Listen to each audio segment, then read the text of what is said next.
Hey, it's Johnny Jet, and this is my 39 travel questions. And today we have Angela Sun, who is a filmmaker, documentary journalist, and a TV host. She does the local news. She's hosted travel shows, sports shows. She's the bomb. Angela, Kind of welcome done. to the show. Thank you, Johnny. I guess I've kind of done a little bit of everything, jack of all trades. You have. I mean, so where did you grow up? So I grew up in the Bay Area, Yay area. Got up to the 408, Silicon Valley, actually. Good for you. Yeah. I hope you got some of that Silicon jobs. Well, now with the whole climate of what the economic climate is right now, it's pretty intense and scary what's lying ahead for our future, I guess. For But we're not sure. going to talk about that because we want to talk about happy. That's right. So where do you live now? So I live in LA in Santa Monica right now, and my house is very messy, but this is my living room. And where'd you go to college? I went to UCLA, and so shout out to the Bruins, and Yep. been down here in LA since. But I've spent like half my life up north and half my life down here, so I'm a true native Californian. You are. And what'd you study at UCLA? I studied sociology and communications. Okay. But I always knew I wanted to get into media. We just didn't have like a TV station or anything set up at that time. So I bet you they do now. they do, Bruin News. Yeah, they must. So how much have you traveled? Do you not have any idea how many countries you've been to? I've been to over 60 countries, and I probably should have gotten this That's okay. information for you beforehand. But I know I've been to over 60 countries How many and continents? uh, six, I think. Six? Have you been to Antarctica? No, I have not. Africa, Yes. Asia, Yes. South America. Yes. And I know you've been to Australia because you just came back. You actually were tested positive for COVID-19 while you were there. You were one of the first couple hundred people to get it in Australia. Yep. And so, what was that experience like coming back to America and actually having COVID? Well, so I documented the experience. There's part one of the documentary, which is when I tested positive over there, and then I was put in hospital isolation for until I tested two negatives within 24 hours. And then I also did another 14-day quarantine after that in Australia. And then I came home. So I made sure that I did not bring it back here. But then when I came back here, so it's kind of part two, the follow up. Part one is already up. It's on my socials and on YouTube. Where can people find you? Yeah, so they could check it out at Sunny Angela on I think on Facebook and Twitter. I'll make a blog post. I'll send it to you, and you can send me all your handles, and we'll put it in there so people can, hopefully go to johnnyjet.com, sign up to the newsletter, subscribe to this channel, like this video, follow Angela, and so.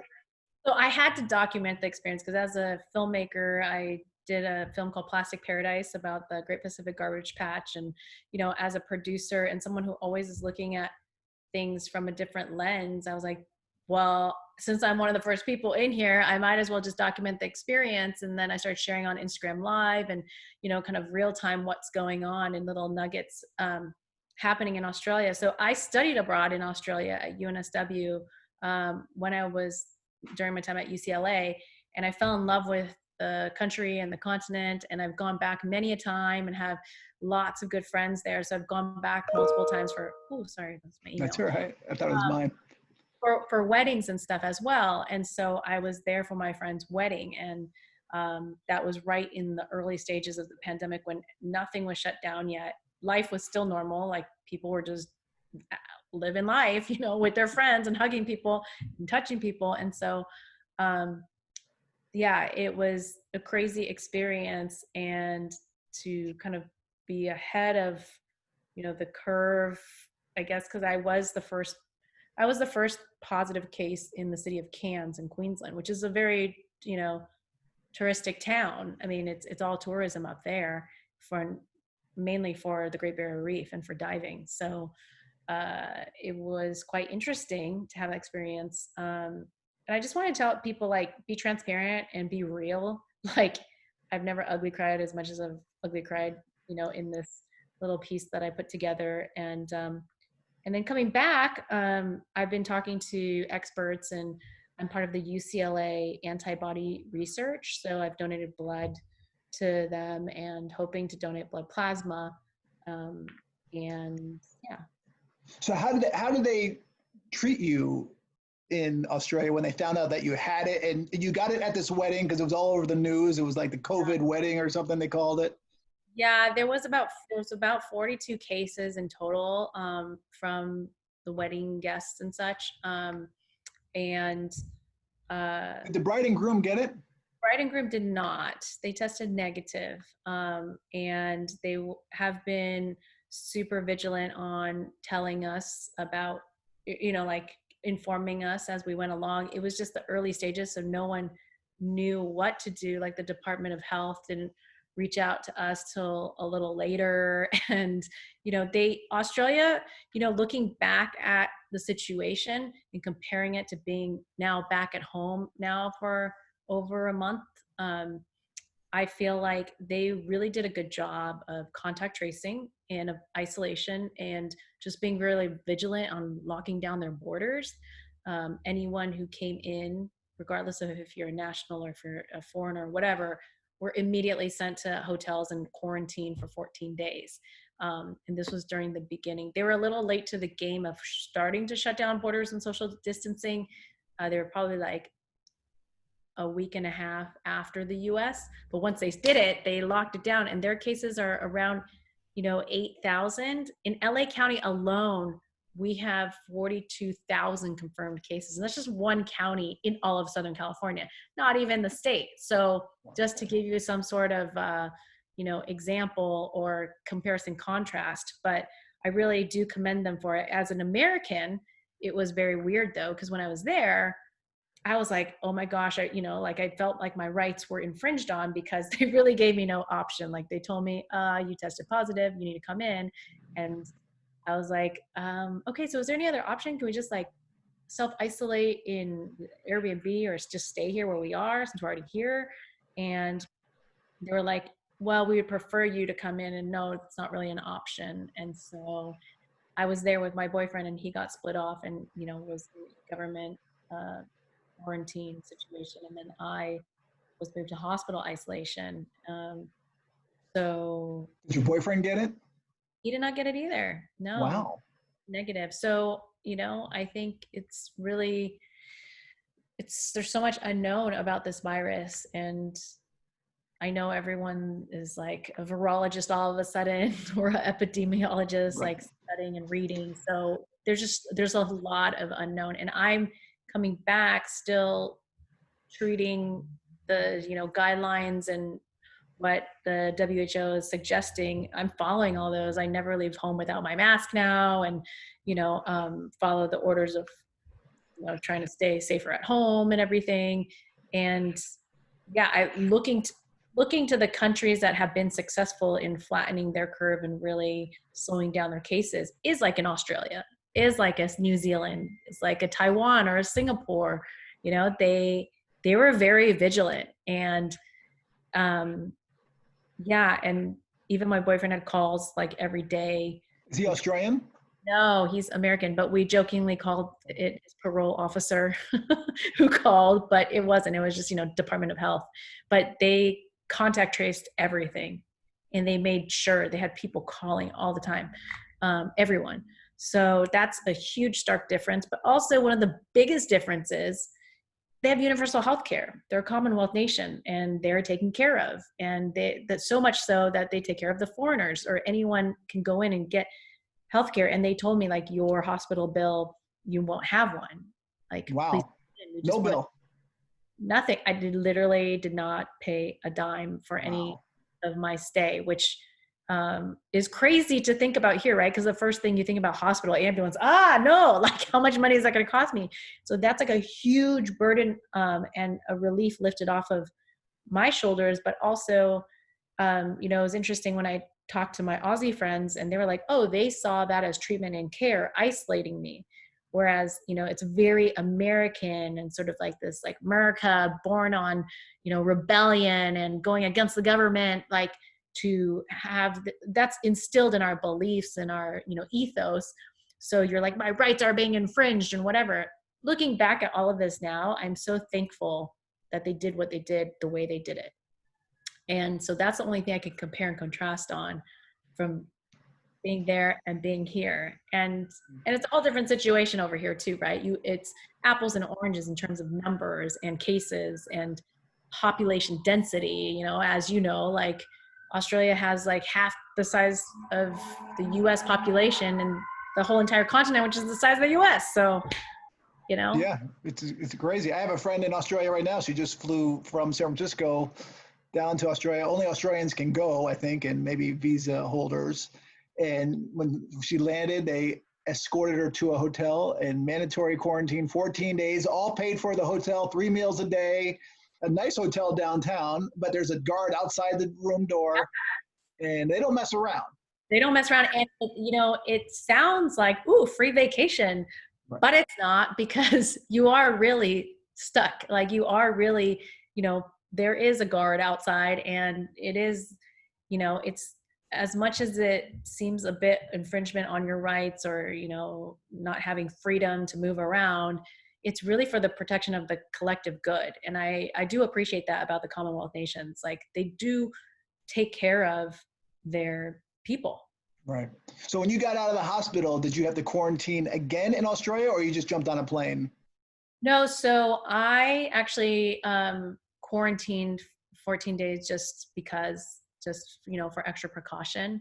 But And they test you again at the end of the 14 days? no, they didn't test me at the end, but I just wanted to, I've been super cautious. Like even when I left, my mom, so my aunt lives in China and not near Wuhan, but in Chengdu, and they were super locked down months before us, right? So my mom kept being like, see, I told you so. As soon as I was positive, she's like, see, I told you so. Not to go to Australia.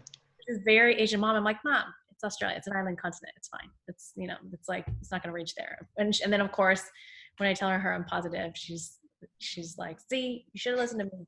And so I already had this, you know, ingrained in my brain about like hand sanitizer and vitamin C, immunity stuff, like, you know, you should be wearing a mask on the plane and all this stuff, which you know, I did some of those, but I wiped everything down. I was always careful.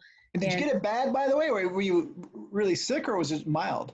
No, I was mild, which is actually a little scarier because I was almost asymptomatic. I had a very mild sore throat. I had some headaches. I did have a fever, and just kind of like fatigued. Like you're just tired. Like you could sleep 8 hours and still be tired. And so I had a very mild case. And actually, when I did my antibody test, it was low. So I don't know if it's connected to the severity of your symptoms, but I would assume so, because why would you make more antibodies if you don't need them, you know? Right. So like I was still doing yoga some days and I was like trying to like keep moving when I was in the hospital. And, you know, some days though, like you just want to sit there and do nothing too. So it's up and down. But the thing is that's different. That makes it different from the flu is that it's longer and it comes in waves. So it's not like the flu where you just get knocked out and you're just like sitting in bed and you're like, just feeling gross and, you know, trying to get better. And then you get better. It's like you get hit and then you feel better and then you get hit again. And so like, I really didn't have it very bad in the beginning or the first week. And then the second week, one day I had a fever and I was just like donezo and I just couldn't move. I slept it off, but then I felt better. But High fever? I don't know. I didn't take my temperature or whatnot, but I definitely felt, I definitely Feverish. yeah. And then what was it like flying back to the US? And when you arrived to the US, did they test you or anything like that? Oh, so here's the craziest thing. This is so, another comparison contrast is, you know, leaving Australia, we got checked so many times, our passports, where you're going, what's your business, just leaving the country, like, you know, and like checking all of our, you know, tickets and all that. to get through in Sydney airport. And even just to get into the airport, there was like 4 different people outside. But then you get to SFO, because there was only one flight now to all Right. of Australia, is the Sydney SFO flight. And you get into the US, they didn't ask, no temperature check, no asking where you came from, just not, cool, you're Wow. nothing. So that's such a stark contrast to many of the Asian countries too. They all do temperature checks. They, full on ask you all these questions, and nothing. They were like, there were some signs posted in SFO and no one was flying. But the trippiest thing was, I did a couple like Instagram, stories and stuff about it.